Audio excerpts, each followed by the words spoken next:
This video is brought to you by Squarespace. Recently, I have developed a side interest in gardening. Don't click away, I promise this is about miniature painting. And while it's too cold in Canada to actually do any gardening right now, I've found that I've been applying all of the lessons I've been learning from gardening to my miniature wargaming hobby. So today, I'd like to give you 5 tips that I've learned from gardening to apply to my miniature wargaming. Tip number 1, annuals versus perennials. If you aren't aware of this concept, annuals are plants that only last a single year, whereas perennials, if you take care of them, can last multiple years, sometimes even decades. Most gardeners plant a mixture of both of these types of plants, but who cares about that? Today we're talking about how we can apply this concept to miniature wargaming, because I have a feeling that depending on your predilections, the way you lean, you might be more prone to doing more hobby annuals or more hobby perennials. And I think, in my opinion, it's actually best to have a mix of both. As an example, when I look at my collection of painted miniatures from the past 5 or 6 years, I am slowly realizing that for the most part, I have planted only hobby annuals. By which I mean shorter term projects that are only useful for a specific game or a specific video that I've made, or just a one-time sort of thing. Basically, stuff I haven't really used since I painted it. And while I am thankful for all of these projects, I'm also thinking 5 years later, I'm kind of wishing I'd planted more perennials. And by that, I just mean miniatures that are still going to be useful to me for games I'm actually playing, or projects I can expand upon over years or even decades. And this is, I think, a large part of why I'm finding my current Orc Army project so satisfying. On the one hand, it's quite a large project that will probably never be complete, but on the other hand, it's something that I can keep returning to and playing with and adding to as the years go on. But on the other side of this, we can't only paint perennials, and there's an appeal to painting annuals as well. Painting only miniatures that are going to still be useful to you 5 years from now limits the scope of your projects, and I think it's super healthy to just paint a few projects that are new and exciting to you and not necessarily good investments of your hobby time. Tip number 2, rebuild, reuse, recycle. One of the most interesting things that I've been learning about gardening is that it can be a completely zero waste process. And not only this, but how making it a zero waste process is actually more beneficial to the garden's health in the long term.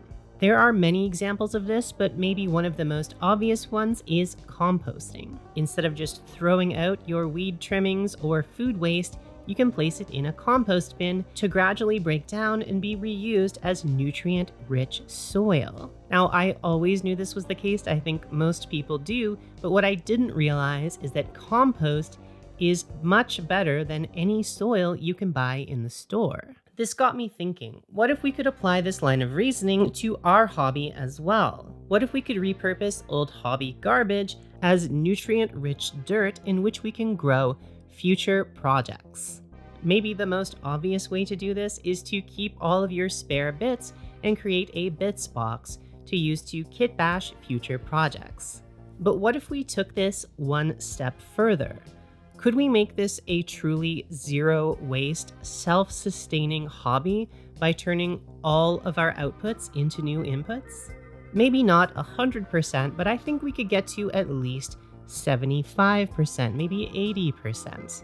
Old sprues can be the basis of sprue goo or new terrain pieces. Old unused models could become the basis for new conversions. And perhaps even our old cardboard boxes could become floor tiles or shingles for terrain pieces. With this in mind, I feel very tempted to actually buy 0 hobby products this year, both because I am really broke right now, but also because I think it would be an interesting challenge to attempt what Taryn over at Conjured Craft refers to as Hobby 0, basically to only use what you already have before buying anything new. And sure, this might be a little bit easier for me as I do occasionally receive review stock from various companies, but even if you're not me, I think this is an interesting goal to aim for in 2025, even if you only achieve 40% or 50% of Hobby 0 efficiency. There are of course things that we will always need to buy, like more primer, more super glue, etc. And in line with what I said about planting some annuals, we might want to buy some new models from time to time as well to keep things interesting. So as a compromise, what I will be allowing myself this year is to only buy things if I'm able to sell an equal amount of hobby stuff first. And if you'd like to help with this, you can do so over on my website, where I've posted a new garage sale page inspired by Trent over at Miscast, who did the same thing a little while ago. My hope is to fill that garage sale full of all kinds of things, maybe put up 1 or 2 items per week, unpainted kits, half-assembled kits, maybe a few fully painted miniatures, just generally stuff that I can contribute back into the garden of my current hobby. And while building an entire online store just to have a virtual garage sale might seem like a lot of work, it actually really wasn't, thanks to this video's sponsor, Squarespace. Squarespace is the all-in-one website and hosting platform for all of your website needs. You can either get started by picking from one of their gorgeously designed pre-made templates, or use their brand new design intelligence system to create a custom template from scratch by clicking a few boxes, picking what sorts of things you want on your website. And once you've got that framework set up, you can drag and drop in whatever elements you might want, rearrange them using their fantastic drag and drop fluid engine. For my new garage sale site, I simply photographed a number of things which no longer serve me, wrote up a simple description, checked a few boxes, and we were ready to start selling. So if you need a website, why not check out squarespace.com today for a free trial? And when you're ready to launch, go to squarespace.com/Dana Howl for 10% off your very first purchase of a website or domain. And now back to our video. Tip number 3. Dedicated workstations and seed starting. One of the things I have been hoping to get up and running in my home sooner than later is a seed starting station. What is a seed starting station, and what does it have to do with our miniature painting hobby? No, it doesn't have anything to do with gene seed. Maybe a little bit. Basically, a seed starting station is a place in your home where you can get seeds started before it is warm enough to plant them outside. You can do these in huge batches and it doesn't take up a lot of space, so it's a really good thing to do if you plan on gardening during the summer and have some spare time. And there's 2 main things that I think we can learn from this. Number 1 is that it's great to have a hobby task you can do while you're waiting to do the next step of your project. And in my opinion, one of the best ways to spend this time is to start assembling and basing new projects before you plan to paint them. I always try to be at least one assembly project ahead of whatever I'm painting so that I can never have to stop painting. I like to paint every day. So I will often do assembly or basing or kit bashing as a break from whatever my current painting project is. However, I admit it can be quite tedious to have to move all your painting stuff aside to set up your assembly stuff and then have to move all your assembly stuff whenever you want to do painting. So I'm really loving this idea of having a sort of seed starting station for miniature assembly. What I mean by this is basically a desk that is entirely dedicated to that task. Of course, this isn't a reasonable prospect for most people who have limited space and time, but personally, I would love to have 3 different hobby desks to dedicate to my hobby. One purely for assembly, basing, and kit bashing, one for painting and filming that painting, and the third one just for airbrushing. And honestly, I've gotten pretty close to this already. I do have the painting desk, I've got a separate space for airbrushing.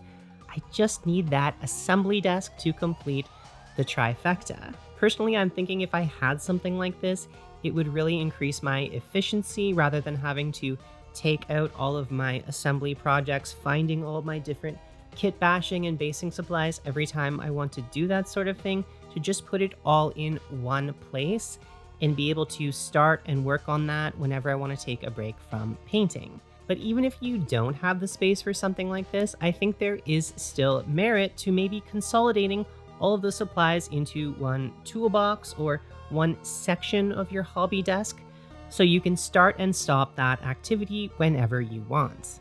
Which leads us to the next hobby gardening tip. Hobby gardening tip number 4. Make your space beautiful but functional.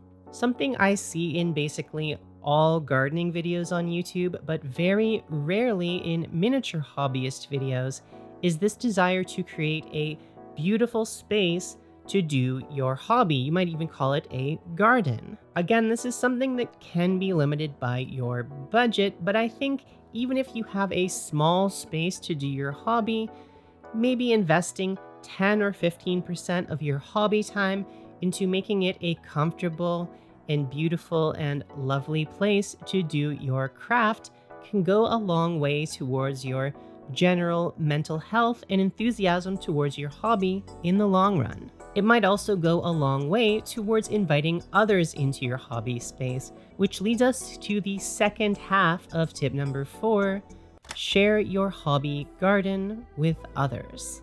Something I see a lot on gardening channels or farming channels, homesteading channels, is this idea that no garden exists in a vacuum. And it is much easier to sustain a healthy garden if you have alliances, partnerships, friendships with other local gardeners or farmers.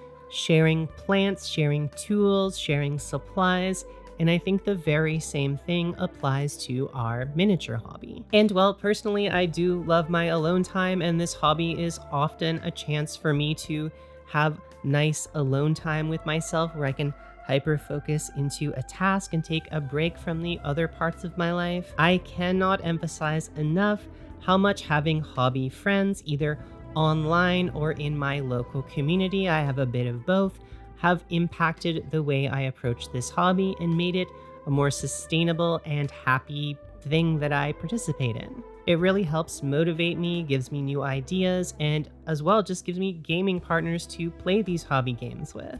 So if you haven't started to branch out yet and try to form your own hobby community, I really encourage you to do so, whether that's online or in person. And if you don't know where to start and you haven't done that yet, I can recommend our own hobby community over on the Howl Discord channel. You can access that by a link in the description over at our Patreon page. And I think we've curated a really nice welcoming space, both for new hobbyists and veteran hobbyists. We try to be very inclusive. Bringing your politics is encouraged rather than banned, like on many Discord servers from what I've heard. And it's in general just a nice cozy space to talk about our hobbies together and post our work. So go and check that out if you want to, but I would also encourage you to try to form a hobby community in your real life meet space as well. Tip number 5, balancing the 3 kinds of plants. So we've already talked about annuals and perennials, but I think there's another way to categorize plants which can be really helpful when approaching our hobby, and that is edibles, non-edibles, and experiments. Edibles are anything you can eat. Non-edibles are things like flowers, which may be beneficial to your garden, but generally aren't something you are going to eat.